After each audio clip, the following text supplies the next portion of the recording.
প্রতি বছর চন্দ্র আষাঢ়ের শুল্কাপক্ষের দ্বিতীয়া তিথিতে সনাতন ধর্মাবলম্বীদের অন্যতম ধর্মীয় অনুষ্ঠান শ্রী শ্রী জগন্নাথ দেবের রথযাত্রা উৎসব উপলক্ষে সুনামগঞ্জে শোভাযাত্রা অনুষ্ঠিত হয়েছে।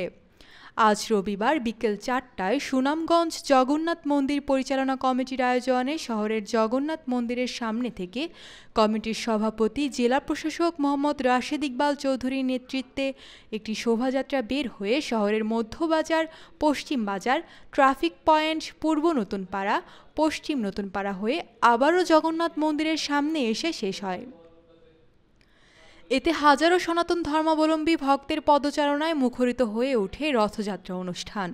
অনেক ভক্তরা রশি টানাটানিতে অংশগ্রহণ করেন। শোভাযাত্রায় অংশ নেন সুনামগঞ্জ পৌরসভার মেয়র নাদের বক্স, অতিরিক্ত পুলিশ সুপার মোহাম্মদ জাহিদ, সাবেক অধ্যক্ষ পরিমল কান্তি দে, শিক্ষাবিদ যোগেশ দাস, জগন্নাথ মন্দির পরিচালনা কমিটির সাধারণ সম্পাদক বিজয় তালুকদার বিজু, জেলা পূজা উদযাপন পরিষদের সভাপতি বিমান কান্তি রায়, সাধারণ সম্পাদক বিমল বণিক, পৌর কাউন্সিলর চঞ্চল কুমার লৌহ প্রমুখ। হিন্দু সম্প্রদায়ের মানুষের বিশ্বাস জগন্নাথ দেব হলেন জগতের নাথ বা অধীশ্বর।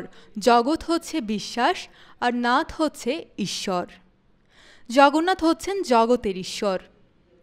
জীবরূপে জগন্নাথকে জন্ম দিতে হয় না, তাই এই বিশ্বাস থেকেই রথের ওপর জগন্নাথ দেবের প্রতিমূর্তি রেখে রথ নিয়ে যাত্রা করেন হিন্দু সম্প্রদায়ের অগণিত ভক্তবৃন্দরা। সমস্ত বাংলাদেশে বজায় আছে।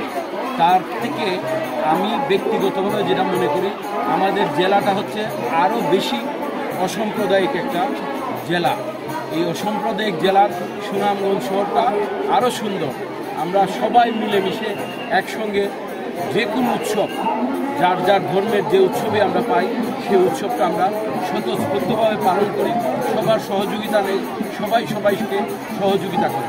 আমরা আশা করব আজকের যে রথযাত্রাটা, এখানে অনেক মানুষ দূর দূরান্ত থেকে এসেছেন।